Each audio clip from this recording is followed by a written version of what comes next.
Oida for refusing to pay my friend's share of the bill after she forgot her wallet. A few days ago, I went out to dinner with a group of friends. There were 6 of us in total.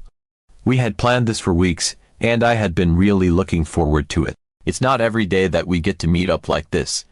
We all have busy lives, so this kind of gathering always feels special. We went to a nice Italian restaurant that had just opened up in town. It was one of those trendy places where you have to make a reservation weeks in advance, and we were lucky enough to get a table. The evening started off really well. The ambience was cozy, the food smelled amazing, and everyone was in a great mood. We were laughing, talking about everything that had happened since we last saw each other: work dramas, relationship stuff, random funny stories. I had a glass of wine, and I remember thinking how happy I was at that moment, surrounded by friends and good food. The waiter came over, and we ordered appetizers, main courses, and a few bottles of wine for the table. The whole evening felt like a much-needed escape from the usual daily grind. One of my friends, Sarah, was there, too. Now, let me give you a bit of backstory on Sarah. She's the type of person who's always fun to be around. She's got this outgoing personality, always cracking jokes and lighting up a room. But Sarah also has this habit, which has been bothering some of us for a while now. It's a bit of a running joke in our group that she's a little forgetful, especially when it comes to paying her share. This isn't the first time she's conveniently forgotten her wallet or had some kind of excuse when it came time to settle the bill. But honestly, I'd never been the one directly affected by it until now, so I always kind of shrug it off. Anyway, dinner went on, and we were having a blast. The food was fantastic: pasta that was perfectly cooked, pizzas with crispy crusts, and desserts that melted in your mouth. We were all pretty much stuffed by the end of the meal, and we were just lounging around, finishing the last bits of our drinks, when the bill came. It was one of those situations where they brought a single check for the whole table, and we were all trying to figure out who owed what. As soon as the bill hit the table, I noticed that Sarah got a little quiet. She was sitting directly across from me, and I could see her fiddling with her phone, looking a bit awkward. Then, just as I expected, she said, "Oh my God, you guys, I think I left my wallet at home." She had this sheepish grin on her face, and she kind of laughed as if it was something that just happened by accident. But I could feel this weird tension immediately. Everyone else went quiet for a moment. It wasn't like an uncomfortable silence, but more of that expectant pause where you could just tell people were waiting for someone to step up and offer to cover her. And I knew exactly what that felt like, that moment when everyone's eyes dart around the table, and the pressure starts building. I think we were all tired of this happening, but no one really wanted to be the one to call her out either. It's like, you don't want to ruin the night, but at the same time, it's not fair to keep picking up someone else's tab, especially when you know there's a pattern. Sarah looked over at me, and I could feel her eyes on me. There was that awkward moment where we made eye contact, and I could tell she was expecting me to step up. I felt this internal struggle for a second, like, part of me wanted to avoid the whole awkward confrontation and just pay for her. But the other part of me was honestly tired of this happening. I knew if I gave in, it would just keep enabling her to do this again. So, instead of offering to cover her, I just said, "I can't cover you, sorry." It came out more bluntly than I intended. I tried to smile a little, to soften it, but there wasn't much I could do. Her face changed instantly. She looked genuinely surprised, and not in a good way. She kind of laughed, like she was trying to brush it off, and said, "I'll pay you back tomorrow, I promise." But I still didn't feel comfortable with it. I shook my head and said, "I'm really sorry, but I'm not comfortable covering other people's expenses." And that's when the atmosphere shifted. I could feel the tension grow thick around the table. Sarah's face went red, and she looked like she didn't know what to say for a moment. Then she said, "Wow, okay, that's kind of harsh, don't you think?" She tried to keep her tone light, but there was this edge to her voice. I could tell she was embarrassed. Everyone else just kind of looked down at the bill or at their phones. No one really wanted to get involved. It was like I had just done the unthinkable, and everyone was too stunned to react. Finally, one of our friends, Matt, sighed and said, "I've got it, Sarah. Don't worry about it." He pulled out his card and covered her share. But the whole vibe was off after that. The laughter was gone, and the rest of the night felt kind of forced. We still talked a little, but you could feel that everyone was just trying to get through the rest of the evening. As we all got up to leave, Sarah barely looked at me. She said goodbye to everyone else, but she didn't say a word to me. It felt weird, like I knew I hadn't done anything wrong, but I still felt bad for some reason. I don't like making people feel uncomfortable, but at the same time, I didn't want to keep pretending like what she was doing was okay. I drove home that night feeling conflicted. Part of me was relieved that I'd finally stood my ground, but another part of me was worried that I might have really damaged my friendship with Sarah. The next day, I got a text from Sarah. It wasn't long, but it was pretty poignant. She said, "Hey, I just wanted to say that I think what you did last night was really out of line. You made me look bad in front of everyone. It was only a small amount, and I said I would pay you back. I don't understand why you had to make a big deal out of it." Reading it, I could feel my stomach sink a little. I didn't know how to respond. I put my phone down for a while, trying to figure out what I wanted to say. I didn't want to fight, but I also didn't want to apologize for something I felt wasn't my fault. Later on, I replied, "I'm sorry if it made you feel embarrassed, but I just wasn't comfortable covering for you. I think it's important that everyone pays their share, and it's not fair to keep expecting others to step up." I tried to keep it as polite as possible, but I could tell she wasn't going to let it go that easily. After that, I heard from a couple of our mutual friends. Some of them were on Sarah's side, saying I could have just covered her since she promised to pay me back and it wasn't a huge deal. They felt like I made an unnecessary scene and could have just avoided the whole situation. But others actually reached out to say they understood where I was coming from. They mentioned that Sarah has done this before, and that maybe it was time someone finally said no. They admitted they'd been annoyed by it too, but didn't want to be the one to say anything. Honestly, I feel conflicted. On one hand, I know I'm not responsible for covering someone else's meal, especially when it's not the first time. I don't think it's fair to just assume someone else will take care of your bill, especially when we're all adults with our own expenses. On the other hand, I feel bad because I know I embarrassed her. I could see it in her face, and I could feel the shift in the mood. I didn't want to be the one to ruin the night, but at the same time, I also didn't want to keep enabling her behavior. It's been a few days now, and things are still awkward between us. She hasn't really spoken to me since, and I've noticed she's been a bit distant in our group chat. A few weeks passed since the incident at the Italian restaurant, and things remained awkward between me and Sarah. Our friend group had carried on with the usual jokes and conversations in our group chat, but Sarah had noticeably been less active. I tried not to overthink it sometimes. People just need time to cool off. I also figured that maybe she realized she couldn't keep doing what she had been doing, and that our friendship would find a way to move past it eventually. After some time, one of our friends suggested we have another group dinner. It wasn't a new idea. We liked getting together regularly, and it felt like enough time had passed since the last dinner debacle. Plus, I was hoping that this could be an opportunity to clear the air with Sarah. Maybe we could move past the tension, and everything could go back to normal. We chose a trendy Asian fusion place that had a great menu, a lot of vegetarian options for a couple of our friends, and amazing cocktails. This time, I told myself I wasn't going to get caught up in any awkward financial situations. I made sure to bring cash, just to be extra prepared in case we ended up having to split the bill again. As the day of the dinner approached, I was actually feeling hopeful about it.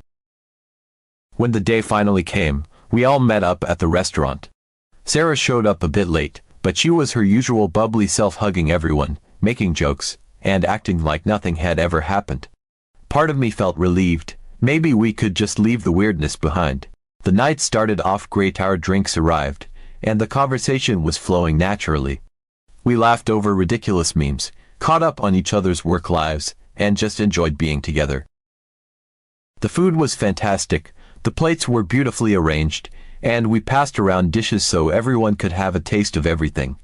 It felt almost like old times, like we were finally getting back on track. I was even starting to feel a little guilty, thinking that maybe I had been too harsh with Sarah before. After all, she was still my friend, and we had shared so many good times together. For a while, it seemed like everything was back to normal. But then, just as the check arrived, I felt this sense of déjà vu. I noticed Sarah shifting in her seat, glancing around at everyone in a way that seemed too familiar.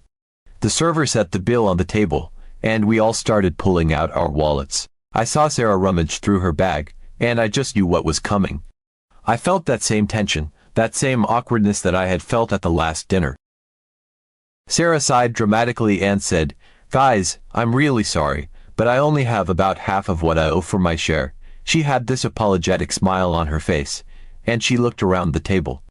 "Could someone spot me for the other half? I promise I'll pay you back tomorrow." I couldn't help it, I just felt this mix of frustration and disbelief rising up inside me. Here we were, again. And what's worse, this time she was pulling a different kind of trick, like she thought we wouldn't notice that it was the same pattern with a different flavor. Before I could say anything, Matt, the same guy who had covered her last time, spoke up. He looked right at Sarah and said, "You know, Sarah, I never got paid back from last time. You promised me you'd pay me the next day, and I never saw that money." The room went quiet. I could feel everyone shifting uncomfortably in their seats, and I knew the situation was about to take a turn. Sarah looked a little stunned, her face flushed a bit, and she tried to laugh it off, saying, "Oh, I thought I paid you back. I'm really sorry, Matt, I must have forgotten." She tried to keep her voice light, but there was an edge to it. And that's when I lost it, not in an angry way, but in that kind of exasperated, I can single quotes believe this is happening way. I just started laughing. I know it probably wasn't the most appropriate reaction, but I couldn't help myself. It was just too ridiculous, the way she was acting like it was no big deal when it was so obvious that this was a habit. Through my laughter, I said, "Sarah, is this your new invention? Last time, it was the forgotten wallet, and now it's only having half the amount. What's it going to be next time?" I couldn't stop myself. I was still laughing, but I knew there was a seriousness behind my words. I was tired of the games, tired of her assuming we'd all just cover for her without a second thought. Sarah's expression changed immediately. The smile disappeared, and she looked genuinely hurt. I could see her eyes narrow, and she muttered something under her breath, something I couldn't quite catch. She stopped looking at me altogether, and I could feel the tension come flooding back into the room. I glanced around at everyone else. Most of them looked uncomfortable, staring down at their plates or at their phones. Finally, one of our friends, Jessica, sighed and said, "I'll cover it this time, Sarah. But, honestly, this is starting to get old." Jessica's words hung in the air for a moment, and Sarah didn't say anything. She just nodded and looked down, her face flushed. The rest of the dinner was awkward, to say the least. We all tried to make small talk, but it was clear that the mood had shifted completely. No one was really into it anymore, and I think we were all just ready to leave. After we paid the bill and left the restaurant, Sarah didn't say goodbye to me. She hugged a couple of our friends, thanked Jessica, and then walked off without even looking my way. I tried not to let it bother me, but it did. I knew she was upset, but I also felt like I couldn't keep letting her pull these stunts without saying anything. Later that night, I got a text from Sarah. It was long, and I could tell she was upset. She said, "I can't believe you made fun of me like that in front of everyone. You completely humiliated me. I thought you were my friend, but clearly, you just wanted to embarrass me. It wasn't fair, and I don't know why you had to make a scene like that." I read the message a few times, and I felt this mix of emotions: guilt, frustration, anger.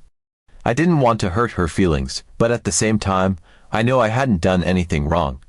I wasn't the one making a scene, she was, by continually putting us in these situations. I replied, "Sarah, I didn't make fun of you. You made fun of yourself by not paying Matt back and then trying to pull another excuse tonight. You can't keep expecting everyone to pay for you, and then get mad when someone finally calls you out on it. It's not fair to us, and it's not okay." A few minutes later, I got another reply from her, and this one was even more shocking. She said, "I'm a girl. It's normal for guys or even friends to help pay for me when I'm short. It's what friends do. You're acting like it's such a big deal, but this is just how things are." I was stunned. I stared at my phone for a long time, rereading her message. I couldn't believe she actually thought that was a valid reason, that just because she was a girl, it was somehow okay for her to keep expecting us to cover for her. It felt like such an outdated, entitled mindset, and I didn't know how to respond. I ended up just saying, Sarah, we're all adults here. It's not about being a girl or a guy. It's about taking responsibility for yourself and not assuming others will always bail you out. I hope you understand that. She didn't reply after that. After Sarah's last message, I decided to take a different approach. Instead of letting it eat at me or feeling bad, I decided to share the situation with our friend group. I took screenshots of our conversation and sent them to our group chat. I didn't add any commentary, just let the messages speak for themselves. Part of me was worried they might think I was overreacting, but honestly, I was at my wits' end and needed their perspective. To my surprise, the reaction was immediate and unanimous. Everyone started chiming in, and the responses ranged from disbelief to outright laughter. Matt, especially, was amused at Sarah's justification. He made a joke about how he hadn't realized he was signing up to be her personal sponsor. Others expressed shock at her sense of entitlement. Some of the girls in our group were particularly annoyed at her using the "I'm a girl" excuse, saying that it set a bad precedent for all of them. It was clear to everyone that Sarah had crossed a line, and no one wanted to keep being put in that situation. Despite all of this, we still genuinely missed hanging out as a group. Sarah was part of our circle, and even though her behavior was frustrating, we had been friends for a long time. So, a few weeks after the incident, we decided to plan another group dinner. It was a bit of a leap of faith, but we all hoped that maybe this time things would go more smoothly. I think, deep down, we all wanted to give Sarah a chance to redeem herself. We chose a casual diner this time, nothing too fancy, just a cozy place where we could relax and enjoy each other's company without worrying about a massive bill at the end. When we all met up, it felt like we were picking up right where we left off. Everyone was in high spirits, and the atmosphere was light and cheerful. We laughed, shared stories from the past few weeks, and just enjoyed being together. Even Sarah seemed to be in a good mood, joking around and joining in on the conversations like nothing had happened. We ordered our food: burgers, fries, milkshakes, the kind of comfort food that made it impossible not to have a good time. The conversation was non-stop, with everyone chiming in, telling funny stories, and catching up on each other's lives. It felt great, like we were finally moving past all the awkwardness and tension. For a while, I let myself believe that maybe Sarah had learned her lesson and that everything could go back to normal. Then the check arrived. The server placed the bill on the table, and we all started reaching for our wallets. I noticed Sarah hesitate for a moment, and I felt that familiar sense of dread creeping up. She sighed loudly, just like she had at the last dinner, and said, "Guys, I forgot my wallet. Someone's going to have to pay for me." But this time, something different happened. Everyone was so engrossed in their conversations, laughing and talking over each other, that they didn't even seem to hear her. I watched as Sarah's eyes darted around the table, a look of frustration growing on her face. She repeated herself, this time a little louder, "Hey, I forgot my wallet. Can someone pay for me?" Once again, no one seemed to hear her. I could see that everyone had heard her, they were just pretending not to. The conversation continued, and everyone was talking and laughing as if nothing had happened. I could see Sarah starting to get visibly annoyed. She raised her voice again, this time with a tone that was almost demanding. "I need someone to pay for me. I don't have my wallet." The entire table went quiet for a moment. Everyone looked at Sarah, and then, almost as if on cue, they all burst out laughing. It wasn't a mean-spirited laugh, but it was definitely one of those "are you serious" moments. Matt, who had been the one to cover for her before, shook his head and said, "Not this time, Sarah. You're going to have to figure it out." The look on Sarah's face was one of pure shock. She opened her mouth to argue, but before she could say anything, Jessica chimed in, "Sarah, come on, we're not doing this again. You're going to have to pay for yourself." Sarah looked around the table, as if expecting someone to step in and help her, but no one said anything. Everyone just looked at her, waiting to see what she would do. Then, to everyone's surprise, Sarah reached into her bag and pulled out her wallet. She had it the whole time. She opened it, took out her card, and paid for her share of the bill. The entire table went silent for a moment, and then everyone burst out laughing again. It was a mix of shock and disbelief. All this time, she had her wallet, and she was just trying to pull the same stunt again. I couldn't help but laugh. It was almost comical, the way she had tried to play us, only to be caught red-handed. Jessica leaned over, still laughing, and said, "So, are you going to pay back Matt now? You promised you would, and you never did." The rest of us nodded in agreement, and I could see Sarah's face turn red. She tried to laugh it off, saying, "Come on, guys, it's not a big deal. I'm a girl, it's normal for friends to help me out sometimes." But that just made everyone laugh even harder. Matt, still smiling, said, "Sarah, it's not about being a girl, it's about keeping your word. You said you'd pay me back, and you didn't. We're all friends here, but that doesn't mean you get a free pass." Sarah looked around the table, clearly flustered. She hesitated for a moment, then sighed and pulled some cash out of her wallet. She handed it over to Matt, who took it with a smile and said, "Thank you. That's all we wanted." After that, the mood shifted back to what it had been before. Everyone was still laughing, and we all got up to leave the restaurant.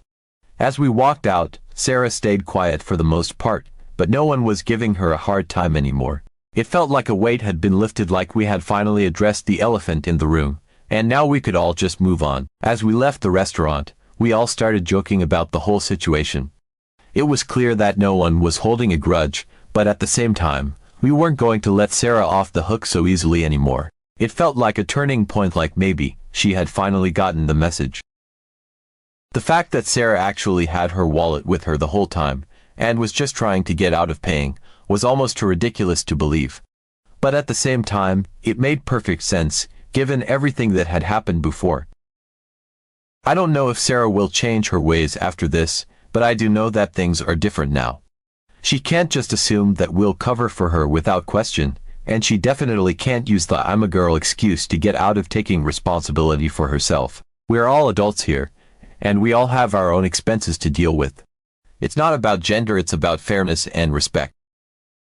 Am I Alita because I refused to pay for my friend and laughed at her? ITA for preemptively striking against splitting the bill at a group dinner. So, a little context. I'm part of this friend group that meets up for dinner every now and then. We're talking once or twice a month, sometimes more if there's an occasion. In this group, we've got 5 solos, including myself, and 2 couples who, well, let's just say they have a reputation.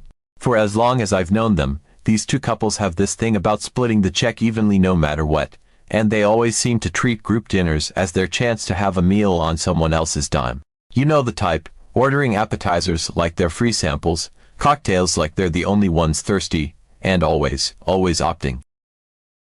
Now, I usually avoid these dinners. I just can't deal with the whole split it evenly routine when I'm sitting there eating a reasonably priced pasta dish and drinking a Coke, while they're downing steak, shrimp, fancy desserts, and cocktails. It's frustrating, and quite frankly, I work hard for my money, and I don't like throwing it away to subsidize someone else's lavish night out. So, for a while, I've been the guy that politely declines these group invites. No harm, no foul. But, recently, I got invited again, and the message that caught my attention was, "Oh, and the freeloaders aren't coming this time." Yes, they're called the freeloaders by everyone behind their backs, but nobody has the guts to say it to their faces. Seeing that they wouldn't be there, I thought, hey, this could be a nice time to catch up with everyone, so I agreed. I wanted to enjoy a chill dinner, and it felt like a safe bet since the usual drama wasn't going to be there. It's been a while since I've hung out with everyone, and I was honestly looking forward to it. So I got dressed up, grabbed my keys, and headed to the restaurant. I showed up at the place, a pretty nice restaurant downtown. As I walked in, I was all smiles, thinking, finally, no stress, no splitting the check nonsense. I said my hellos and took my seat. And that's when it happened. I heard this laugh, and I swear, my heart dropped. I turned around, and there they were, the freeloading couple sitting at the table. I had to do a double take because I was honestly stunned. I could feel that sinking feeling in my stomach. You know that feeling when you just know something's gonna go sideways? Yeah, that. I didn't even bother asking anyone what they were doing there or why I'd been misled about their attendance. Maybe it was a last-minute change, maybe not, it didn't matter. All I knew was that if I stuck around and did things the way we always do, I was gonna be footing a solid portion of the bill for their gourmet experience. So I put my game face on, took a deep breath, and decided I was not letting them take me for a ride this time. The night started off pretty standard. We all ordered, chatted, and caught up on life. I ordered a pasta dish, something mid-priced, and a Coke, nothing crazy. Meanwhile, the freeloaders were in full swing, ordering appetizers for the table, which, surprise surprise, they were the only ones really eating. It felt like watching a car crash in slow motion, but I kept my cool. I smiled, nodded, and participated in the conversation. Then the drinks started flowing, for them at least cocktails, bottles of wine, you name it. All while I sat there with my Coke, taking small sips, just trying to stay calm and not let it get to me. As dinner wrapped up, I knew it was go time. I excused myself from the table, saying I needed to use the restroom. Instead, I found our server. He was a young guy, looked like he might have been in his early 20s. I walked up to him and said, "Hey, I was wondering if you could do me a favor. Would you mind separating my bill from the rest of the group?" He nodded, smiled, and said, "Of course, no problem at all." I thanked him, feeling an instant sense of relief. At least someone understood. I went back to the table, and soon enough, the server came around with the check. He handed me my separate bill, and I pulled out my card and handed it over to him immediately. As he walked away, I could see the freeloaders exchange a look, like something was off. When he came back with my receipt, I signed it, left a solid 25% tip because the guy deserved it, and that's when the freeloaders finally spoke up. One of them, let's call him Bob, looked at me with a confused expression and said, "Oh, I thought we were splitting it like we always do." I gave him a polite smile and said, "Oh, well, you're bad." And that's when the atmosphere changed. You could feel the tension at the table, like everyone was holding their breath. After my little comment, two of the other solos looked at each other and then at the server and said, "Actually, can we get separate checks too?" The server nodded, no complaints at all, and started working it out. I could see the freeloaders were getting increasingly agitated, whispering among themselves, looking at their phones, probably doing some mental math to figure out how much more they were gonna have to pay now that their usual victims had opted out. Once my bill was settled, I stood up, smiled at everyone, and said, "All right, folks, it's been fun. I'm gonna head out, good night." A few of them smiled back, a bit awkwardly, and said their goodbyes. The freeloaders barely looked at me, which I took as a badge of honor at that point. I walked out of there feeling light, like I'd finally stood up for myself against this ridiculous tradition. But, of course, it didn't end there. The next morning, I woke up to a text from one of the other people in the group. It wasn't one of the solos who had asked for a separate bill. It was someone who had kept quiet during the entire thing. Let's call her Megan. Megan basically sent me this long message about how my actions had disrupted the group vibe and how I was being in awe for making a scene.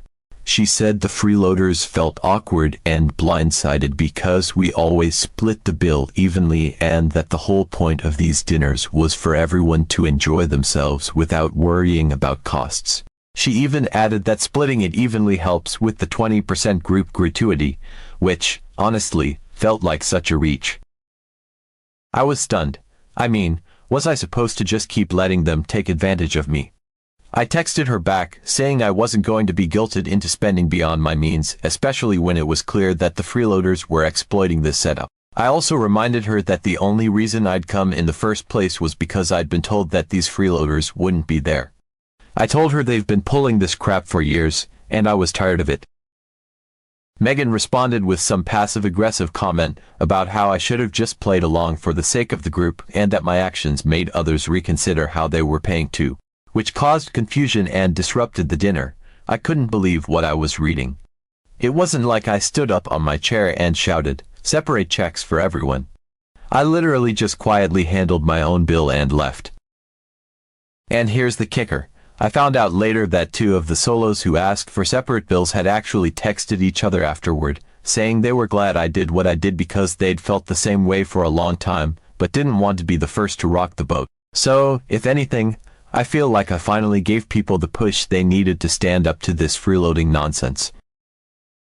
But now, I'm getting the cold shoulder from some people in the group, and there's this weird tension hanging over everything. It feels like I broke some unspoken rule, and I'm left wondering if I should have just sucked it up and dealt with the unfair split, or if I did the right thing by setting a boundary.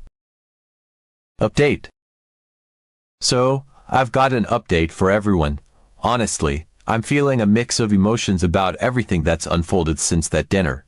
First off, I want to say thank you to everyone who weighed in on my situation. I took a lot of your comments to heart, and it turns out, you all were more right than I could have ever imagined. After that weird text from Megan calling me out for disrupting the group vibe, I decided I wasn't just going to stew in this drama alone. I forwarded her text to the two people, who also asked for separate bills. Let's call them Dan and Rachel. I wanted to get their take on it because it really seemed like everyone was getting dragged into this nonsense, and I wasn't going to let my actions be misrepresented. Anyway, I texted them both, and, wow, their reactions were unexpected. Both Dan and Rachel were actually pissed off about the message Megan had sent me.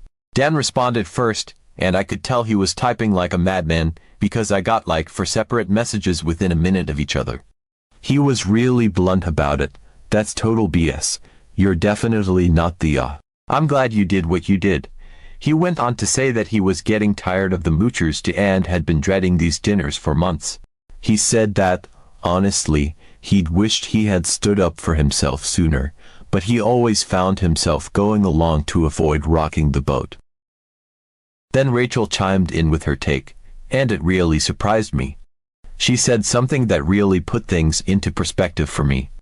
She said, "The group vibe was disrupted the first time you stopped coming." I was taken aback for a second and asked her to elaborate. Rachel explained that everyone knew why I stopped showing up, even if it wasn't explicitly talked about. It made the freeloading this massive elephant in the room. She said she could see the guilt on people's faces sometimes, especially the other solos, who were also tired of the splitting routine. But nobody wanted to bring it up, so they just let it fester and avoided confronting the issue. She admitted she was too passive to be the first one to do anything about it, but that when I left, it put a strain on everyone because, well, there was this unspoken awareness that things weren't fair. She ended her text by saying she and Dan missed having me at these dinners, and that it was nice to have someone who finally called out the unfairness, even if I didn't do it in a dramatic way. Honestly, that part really got me. I had no idea my absence had actually made that kind of impact. To hear them both say they missed me made me feel a lot better about everything. I wasn't just being selfish by not wanting to subsidize someone else's fancy meals. I was setting a boundary that needed to be set, and apparently, it had given other people the courage to start questioning things too. So, after we had this conversation, the three of us, me, Dan, and Rachel, decided we needed to reach out to Megan. Megan, by the way, is the person who usually organizes these dinners, so she's kind of the glue of the group in that way. We wanted to talk to her directly and try to figure out where her head was at, especially since she seemed to be the most upset about the disruption. When we got Megan on a call, she sounded a bit nervous at first, which made me think she knew we wanted to talk about more than just her text. I started off by apologizing if I made her feel uncomfortable at the dinner, but also told her that I needed to set my boundaries. I told her I didn't think it was fair for me to keep subsidizing these extravagant meals just because a couple of people decided they were entitled to order the most expensive items every single time. And then Megan said something I didn't expect. She apologized to me. She said, "I'm really sorry, I should have communicated better." She went on to explain that, actually, the freeloading couples had decided last minute that they were going to come to the dinner after all. She knew about it with plenty of time to let me know, but didn't because she really wanted me to be there. She admitted that when she saw my face after I walked in and saw them, she immediately knew she'd made the wrong call. She could tell I was frustrated, but she just didn't know how to handle the situation. Megan then confessed that she was tired of the freeloaders too, but was too much of a coward, her words, to say something to them directly. And because she didn't say anything, it only fueled their confidence to keep saying, "Well, this is just how we always do it." Megan said didn't like it her to see me frustrated and know that she'd put me in that position, especially because she didn't even enjoy having them there. She just didn't want to be the bad guy. She then filled us in on what happened after we left. This part, I have to admit, was pretty satisfying to hear. After I left, and then shortly after that Dan and Rachel both left too. Megan said the tension at the table was very high. Apparently, once the server came back around, the remaining solos who hadn't initially asked for separate checks decided to go ahead and get separate bills as well. This didn't sit well with the freeloading couples, and they didn't even try to hide their frustration. Megan said they started grumbling about how this wasn't how we usually do it and how splitting the bill evenly was just easier for everyone. But that's not even the best part. The freeloaders actually tried to justify their behavior. They went on this spiel about how they have more expenses than the rest of us and that we should be willing to help them have a little joy in their lives by splitting things evenly.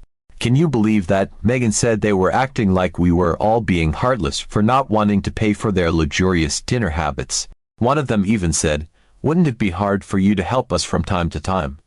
Megan told us she wanted to snap back. It's been way more than once in a while, but she held her tongue. Still, you could tell she was over it, and the rest of the group had had enough too. Anyway, the freeloaders were clearly fuming by the end of it, and the vibe at the table was completely off. Megan said the rest of the night was super awkward, and it ended with everyone kind of rushing out after paying their individual bills. The freeloaders were visibly unhappy, and they barely said goodbye to anyone. After hearing all of this, the four of us, me, Dan, Rachel, and Megan, had a real heart-to-heart. We talked about how we wanted to handle things moving forward. None of us wanted to keep dealing with the freeloaders, and we definitely didn't want to go back to the split the bill evenly nonsense, especially now that everyone had seen how much better it felt to just pay for what you ordered and be done with it. So, we decided we're going to start something new. We're starting our own little group dinner tradition, just the four of us for now, at a different restaurant. We're going to choose a place where we can all feel comfortable ordering whatever we want without worrying about someone taking advantage of the situation. Megan even said she was excited to plan it, and this time, we all agreed that separate checks would be the standard going forward. No more tiptoeing around the freeloaders, no more pretending that everything is fine when it's not. Just good food, good company, and everyone paying their fair share. Megan also mentioned that if anyone else from the original group wanted to join, they'd be welcome as long as they understood the new arrangement. We're not excluding anyone, but we're also not going to be taken advantage of anymore. And if the freeloaders want to come, they'll be informed upfront that it's separate checks only, no exceptions. I have a feeling that might be enough to keep them away, but honestly, I don't care either way. This whole situation has been a wild ride, but it feels like we finally turned a corner. I'm really looking forward to our next dinner, one where I can actually enjoy myself without worrying about subsidizing someone else's lifestyle. And it feels amazing to know that I'm not alone in feeling this way, that other people were tired of it too but just needed a push to stand up for themselves.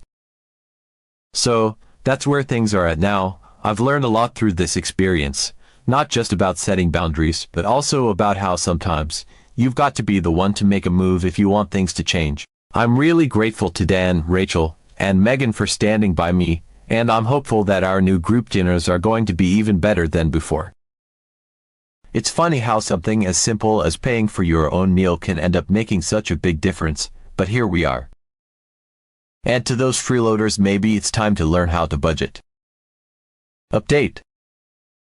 So, I didn't expect to have another update so soon, but what happened at our first new group dinner was too wild not to share. If you are one of the people invested in the freeloaders' antics, you're going to want to hear this. We decided to put our plan into action and set up our first new dinner.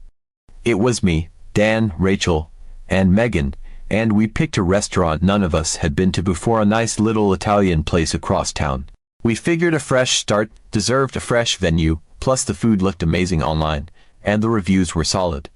None of us knew what to expect, but we all agreed we were ready for a drama-free night where we could actually enjoy ourselves. So, the day of the dinner rolls around, and we're all excited. We meet at the restaurant, and the vibe is instantly great. Megan has this big smile on her face, and Rachel's cracking jokes before we even get inside. We get seated at a cozy table in the back corner, and it feels perfect, like a nice, quiet spot where we can just chill and catch up. We order our drinks, and the waiter is super nice. He's got this cheerful energy that just makes everything feel even more relaxed. When we get to ordering our food, I notice there's this buzz of conversation and laughter in the air, and I'm feeling optimistic about the night. For the first time in a while, I don't have that nagging anxiety about the bill, or about who's going to order what and how much it's all going to cost me.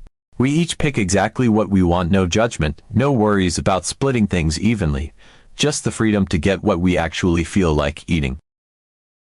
We settle in, and our food comes out.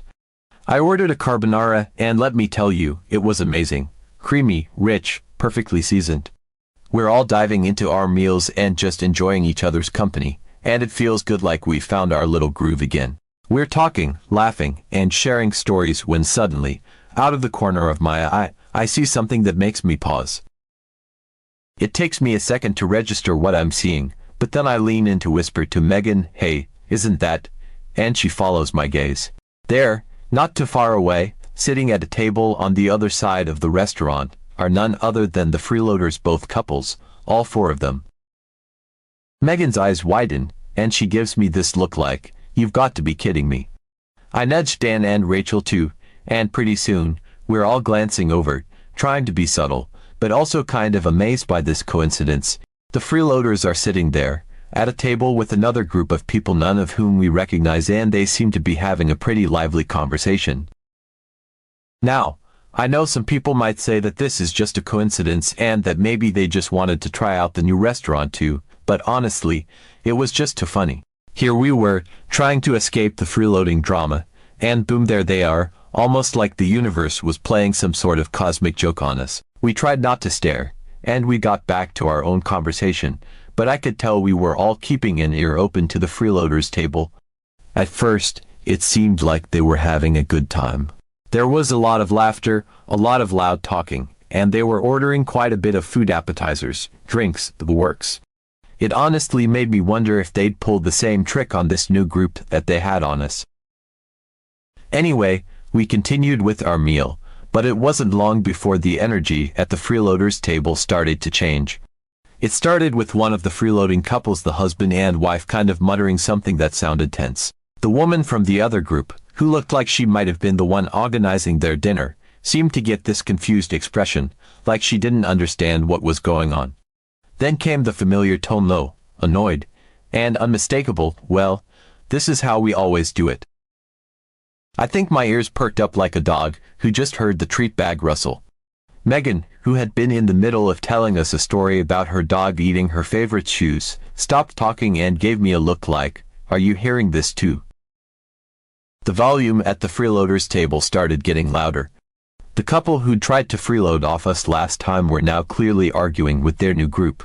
I heard bits and pieces stuff about expenses and just easier to split it evenly, and I could feel Dan beside me trying not to laugh. The other group seemed confused, but also not willing to back down. I heard someone say, "But I only ordered a salad and water," which was pretty much déjà vu from what we'd experienced with them before. At this point, I think we all kind of stopped pretending we weren't eavesdropping. I could see Megan biting her lip, trying not to burst out laughing, and Rachel had her hand covering her mouth, her shoulders shaking slightly. The freeloaders were getting increasingly agitated, while the other group seemed to be standing their ground. It was like watching a replay of what had happened with us, but this time from a safe distance, and it was honestly a little validating. It escalated for a bit, and then, all of a sudden, it seemed like things just imploded. I couldn't hear every word, but I caught enough to know that the other group was done with the freeloaders' nonsense. They ended up getting separate checks after all, and you could see the irritation written all over the freeloaders' faces. They were definitely not happy about it. The rest of the group paid their bills, each individually, and left without saying much more. They clearly didn't want anything to do with the freeloaders after that argument. So there the freeloaders were, left sitting alone at the table, looking super annoyed and awkward. You could tell they were trying to save face, but honestly, it was pretty satisfying to watch them deal with the fallout of their own entitlement. Eventually, they called the waiter over and, grudgingly, paid their own bill. They left shortly after, still looking sour. The entire time, we just sat there, trying not to make eye contact with them so we wouldn't get pulled into their drama, but it was so hard not to laugh. Once they were gone, Megan let out this massive breath she'd apparently been holding and whispered, "Did that seriously just happen?" We all just lost it. Dan was the first to start laughing, and it quickly spread to the rest of us. I couldn't help it, there was just something about seeing these freeloaders try to pull the same trick on a completely different group, and then watching it backfire on them, that felt incredibly vindicating. It was like karma had decided to make an appearance, right there in the middle of the Italian restaurant. When our waiter came back, we were all still giggling, and we asked for our separate checks, of course. The waiter, who'd probably heard some of the freeloaders' commotion, smiled knowingly and didn't even bat an eye. We each paid for our meals, no drama, no tension, no freeloading couples trying to guilt us into paying for their extravagance, and it felt so good. Just for friends having a nice dinner, enjoying each other's company, and paying their own way. Honestly, it was the best dinner we'd had in a long time. So, Reddit, Ada for finally refusing to split the bill evenly with the freeloaders and getting my own separate check. Ada for refusing to split the bill evenly when I barely ate anything. I figured I'd share it here to see if I was actually in the wrong, or if my friends were just being unreasonable. For some background, I'm a 27-year-old guy, and my group of friends, let's call them Steve, Emma, Chris, Katie, and Jess, have been pretty close for a while now. We've been through all kinds of things together, from college struggles to first jobs to breakups, you name it. We have this tradition of going out for dinner every now and then, usually once a month. Normally, it's a pretty casual event, and we have a great time.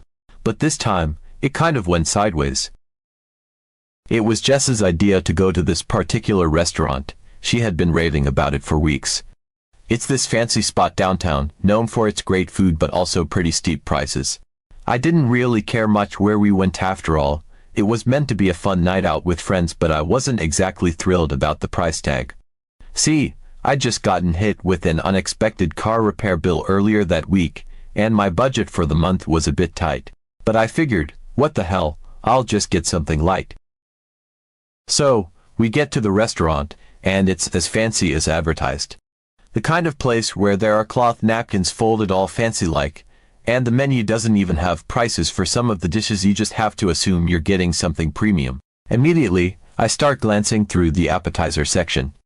I didn't want to be that guy who orders just water, but I also didn't want to end up spending $70 on a dinner I wasn't that hungry for. I settled on a small appetizer, some kind of crispy calamari dish and a soda. Simple, light, nothing that would make my wallet cry. In total, it came to about $15. Meanwhile, my friends were clearly in a celebratory mood. Jess and Katie ordered cocktails that looked like they had small gardens growing in them. Steve went for a steak that looked like it had come straight from a magazine, and Chris ordered a bunch of different things: appetizers, a main course, and, of course, an overpriced glass of wine. Emma got a seafood platter that came with a tiny candlelit stand and all. It was clear that everyone was going all out, and hey, more power to them. I didn't mind at all, I just wasn't on that vibe. We were chatting, laughing, just generally enjoying the night, and I thought everything was cool. I wasn't eating much, but I was definitely enjoying being there. We talked about random stuff: work stress, the latest Marvel movie, who was dating whom. The vibe was good, and I was genuinely having a nice time. The food arrived, everyone dug in, and there was a lot of passing plates around, everyone trying each other's dishes. It's always been one of my favorite parts about hanging out with this group. No pretenses, just good company. But then, the check came. The waiter set down that ominous black folder right in the middle of the table. I always feel a little awkward at this moment, not because I don't want to pay, but just because I know it can get complicated. My plan was straightforward. I'd pay for my calamari and drink, tip the waiter well, and be done. I reached for my wallet as soon as the bill landed. Before I could say anything, though, Chris, who's usually pretty easygoing, made a suggestion. He said, "Let's just split it evenly, guys. It's easier that way." Now, if we had all gotten similar things, I wouldn't have had an issue with that. But I could already tell that splitting evenly was going to cost me way more than what I'd actually ordered. I glanced at the receipt as it was passed around. The total bill was around $300. Doing some quick mental math, that meant I'd end up paying around $50 instead of my actual $15, and I wasn't exactly comfortable with that. I spoke up. I said, "Hey, I only ordered an appetizer and a drink, so I'd rather just pay for my share if that's cool." I tried to say it casually, not wanting to make a big deal out of it. I figured everyone would understand. It was clear that my order was a fraction of what others had gotten. Steve and Emma nodded and were like, "Yeah, no problem." But then Katie and Jess gave me a look, one of those really kind of looks. Jess, especially, seemed annoyed. She sighed and said something like, "It's just easier if we split it evenly, you know. It's not that big of a deal." I stayed firm but tried to keep it light. I smiled and said, "I get that, but I really didn't get much tonight, and I'm kind of on a budget right now. I just prefer to pay for what I actually ordered." There was a moment of awkward silence. Chris shrugged and said, "Whatever, man, do what you need to do." Katie, though, didn't seem ready to drop it. She muttered, "Honestly, it's just a few dollars, and it's kind of what friends do, you know, just split things." I tried not to let it bother me, but it definitely felt like she was calling me out. I didn't want to argue, so I just handed over my $20, said, "Here's for mine," and tried to move the conversation forward. Eventually, we figured out everyone's share, and I thought that was the end of it. After the bill was settled, I could tell that the vibe had shifted a bit. It wasn't as light and fun as before, and that sucked because I felt like I'd somehow ruined things just by wanting to pay my own way. Katie and Jess were a bit quieter, and Chris seemed kind of distant. I felt a mix of emotions: embarrassed for standing out, annoyed that I was being made to feel bad for being practical, and a little hurt that my friends thought I was being cheap over this. We left the restaurant, and everyone kind of split off after that. There wasn't the usual talk about where to go next or grabbing a drink at someone's place. I got an Uber home and tried to convince myself that I hadn't done anything wrong. I didn't want to pay triple what I ordered, and I shouldn't have to, right? But the story didn't end there. The next day, in our group chat, the topic came up again. Jess was the one who brought it up. She sent a message saying, "Hey, I just wanted to say that last night was kind of awkward, and I think we all need to make sure we're on the same page about splitting bills when we go out." Katie chimed in with, "Yeah, honestly, it was kind of a vibe killer to argue about a few dollars. We're all friends, it should be about the experience, not nitpicking over the bill." I read those messages and felt my stomach drop. I tried to explain myself again, saying that I wasn't comfortable paying so much more than what I'd ordered, especially since I hadn't been that hungry in the first place. I even said that I was sorry if I made things awkward, but that I thought it was fair for me to pay for what I got and nothing more. Katie responded with, "I get it, but when we go out as a group, it's just kind of understood that we split things. It makes everything smoother, and no one has to do math at the table. It's about the vibe, you know?" I felt like I was being ganged up on. Steve and Emma stayed out of it, and Chris just reacted with a thumbs up emoji to one of Katie's messages. I ended up not replying further, because I didn't want to escalate things. But honestly, I'm still thinking about it. I feel like I was put in an unfair position where either I paid a lot more than I should have, or I got labeled as the cheap friend who ruined the vibe. I've always been the kind of person who believes in fairness. If I had ordered the same as everyone else, I would have had no problem splitting the bill, but that wasn't the case here. I wasn't trying to be difficult or stingy, I just wanted to pay for what I actually consumed. But now I'm left wondering if I was in the wrong, or if I just have different expectations around these things than my friends do. So, after that whole incident, things were awkward for a while. I kept my distance from the group, not out of spite, but more because I felt like there was a kind of unspoken tension between us. It was that kind of situation where you're not sure if everything's okay or if people are still holding a grudge. I didn't want to push things and make it worse, but I also wasn't going to apologize again for something I genuinely believed wasn't wrong. Fast forward a couple of weeks, and the group chat started to pick up again. I was feeling hopeful maybe everyone had moved on, and we could just get back to how things were before. Steve and Emma were sharing memes. Jess was talking about her new job, and it felt like we were finally starting to click back into our old rhythm. It was a relief, honestly. I missed the group, and I missed hanging out with my friends without feeling judged or awkward. A few days later, Jess suggested that we do another dinner night, and my stomach dropped a little. I wasn't sure I was ready to go through another billing fiasco, but I figured that maybe things would be different this time. After all, we'd talked about it in the group chat, and they knew where I stood. I thought, maybe they understood my perspective now, and there wouldn't be any hard feelings if I chose to pay my share again. The restaurant Jess chose this time was another upscale one, and while I wasn't exactly excited about the prices, I decided to go anyway. I thought it was important to show that I was still willing to be part of the group, that I wasn't holding a grudge or anything. I even convinced myself that this dinner could be a fresh start, no drama, just friends enjoying a nice meal together. I tried to be optimistic about it. We arrived at the restaurant, and right off the bat, I could tell that everyone was in a celebratory mood again. The place was definitely a step up from our usual spots: dim lighting, candles, that kind of ambience that screams, get ready to spend some serious cash. We were seated at a big round table, and everyone started looking at the menu. I was scanning for something affordable, something light, just like last time. I ended up going for a small pasta dish and a glass of water. My order was around $20 tops. On the other hand, my friends seemed to be on a completely different wavelength. Steve ordered some fancy steak again.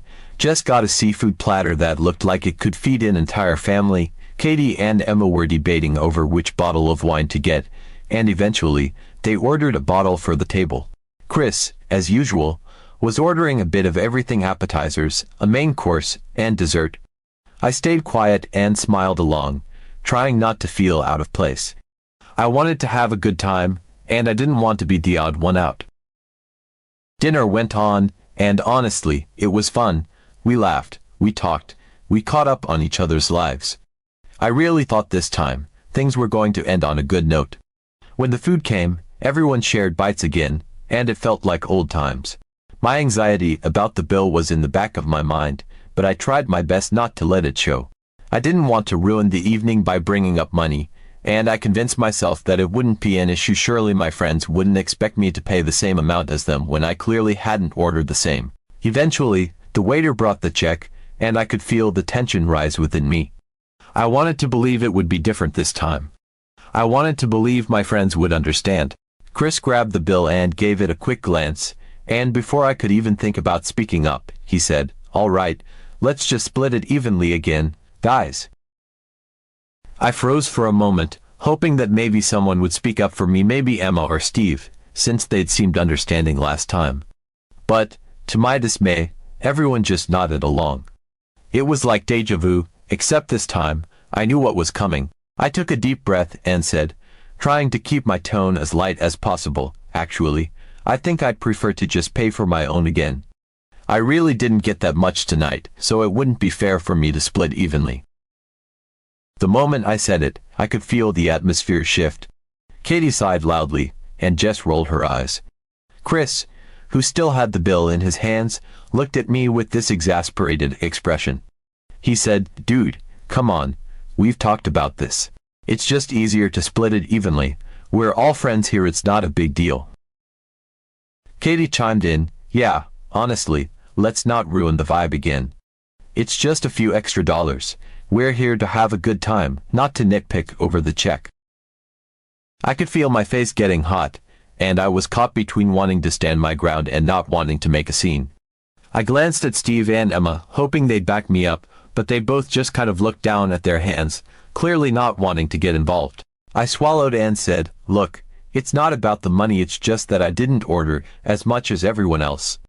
I'm happy to pay for what I got, but splitting it evenly means I'm paying more than double what I actually ordered." Jess, who had been quiet until now, finally spoke up.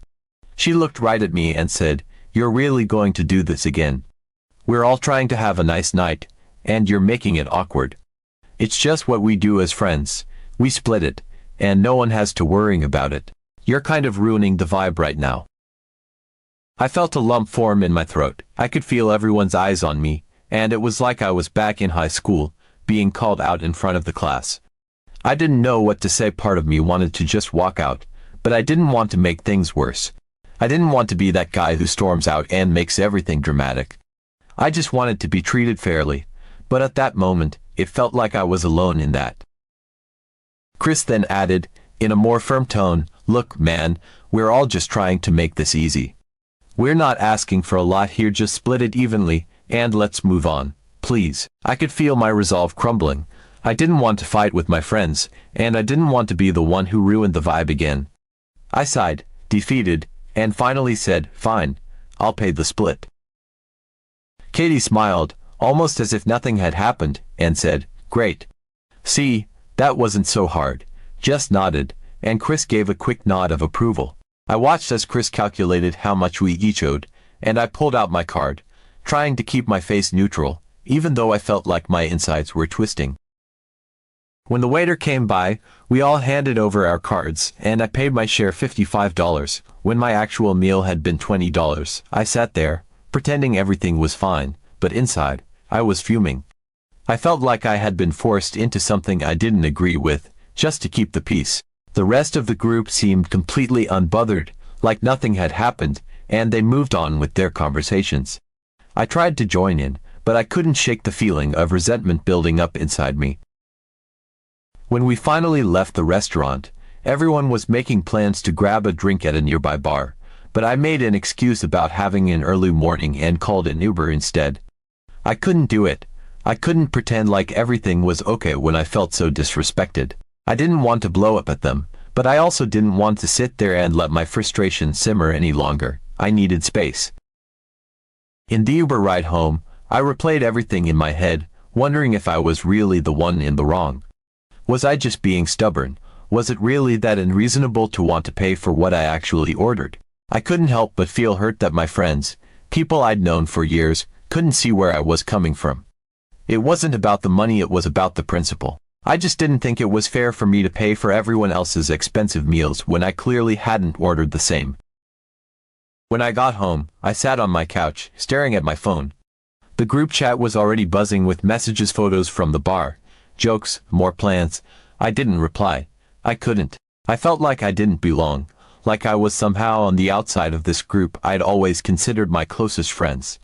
They didn't understand me, and worse, they didn't seem to care to try.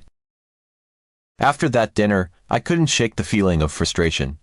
I spent the entire weekend going back and forth in my mind, wondering if I was truly the unreasonable one or if I just had different expectations from my friends. I didn't hear much from them until the next day when a notification from our group chat popped up. It was Katie. She'd sent a photo of them at the bar, captioned, "Last night was awesome. Glad we didn't have any drama over the bill this time."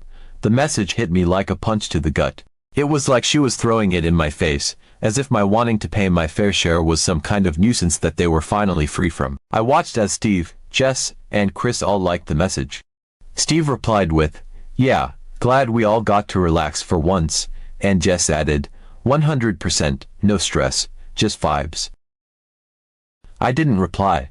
I just stared at my phone, feeling that familiar weight in my chest. It was so unfair. They genuinely thought I was the problem. That my wanting to pay for what I actually ordered was somehow ruining their fun. I wasn't being stingy. I wasn't trying to make things difficult. I just didn't want to be taken advantage of. After a lot of stewing over it, I decided that I needed to make them understand what it felt like to be in my shoes. Maybe if they experienced the unfairness themselves, they'd finally get why I was so uncomfortable splitting the bill equally when we all ordered so differently. I knew it was a bit petty, but honestly, I was at my wit's end, and I felt like nothing else had worked. So, the next week, I decided to invite them out to dinner myself. I chose a restaurant that I knew would have options ranging from very reasonable to quite expensive. It wasn't some ultra-fancy place, but definitely somewhere we could all find something good. I posted in the group chat, "Hey, how about we all grab dinner on Friday? My treat to pick the place this time." They were all down, and Jess even commented, "Oh, it's been a while since you picked a spot." "I'm in," everyone else quickly agreed, and I started planning. I knew what I was going to do, and I was determined to see it through. Friday came around, and we all met up at the restaurant. I was nervous but tried not to show it. I kept up the small talk as we walked in and got seated, hoping my nerves wouldn't betray my plan. Once we got our menus, I immediately zeroed in on the most expensive items. There was a steak on there that was almost $60 by itself, and I also eyed a couple of appetizers, plus a dessert and a cocktail. I knew it was excessive, but I had a point to make. Steve noticed and looked over at me with a raised eyebrow. "Whoa, you're going all out tonight, huh?" he said with a half smile. I grinned back at him, keeping my voice casual. "Yeah, why not? Been a long week, I deserve a treat," I said, shrugging it off. Katie, who was sitting across from me, chimed in. "Are you sure, though? I mean, that's a lot. It's not like you to go for the expensive stuff." I waved them off, playing it cool. "It's fine, seriously. I just feel like splurging tonight." Everyone else stuck to their usual style, one entree each, maybe an appetizer or two to share. They all ordered modestly, but I kept piling things on.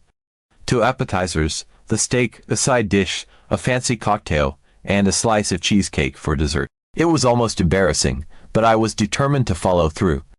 I tried to keep up the friendly banter as the night went on, but my mind kept coming back to the bill. When the food came, we all dug in, and I even offered people bites of the appetizers, trying to keep everything feeling as normal as possible.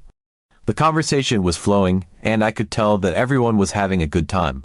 Part of me almost felt guilty, but I reminded myself that I wasn't doing this for no reason. I needed them to understand how unfair it felt to be forced into paying more than my share.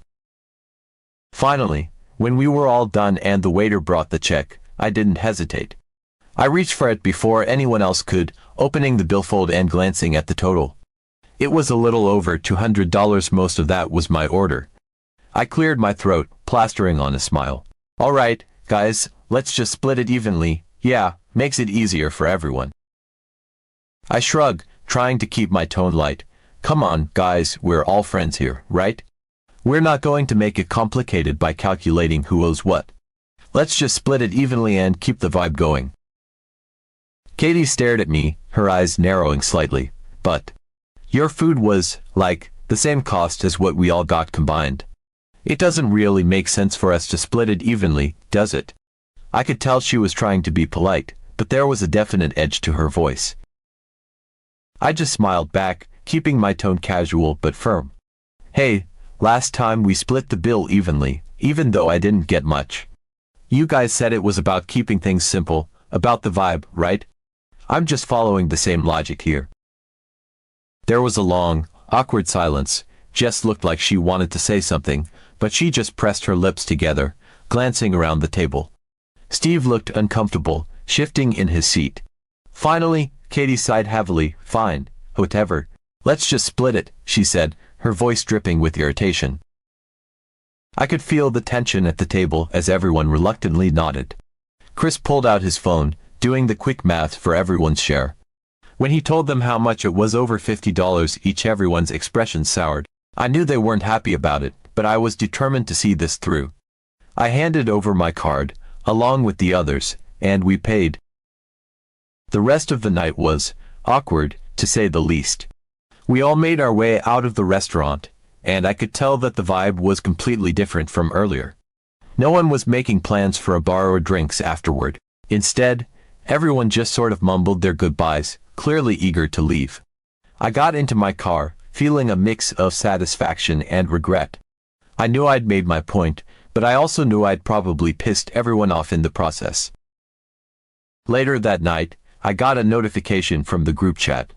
It was Jess. She wrote, "Hey, so, can we all agree that no one pulls that kind of stunt again? If you want to pay for what you ordered, just say so upfront. This wasn't cool, and it felt like you were trying to prove something." Katie quickly followed up, "Yeah, I don't know what that was about, but it sucked. If you want to pay your own way, fine. Just don't drag the rest of us into some kind of point-making exercise." I read the messages, and felt a little guilty. Maybe I'd gone too far. But I also felt like they finally understood a little bit of what I'd been feeling, how unfair it was to be pressured into paying more than my share, just because it was easier for everyone else. I decided not to reply right away. I needed time to cool off, to really think about how I wanted to handle things moving forward.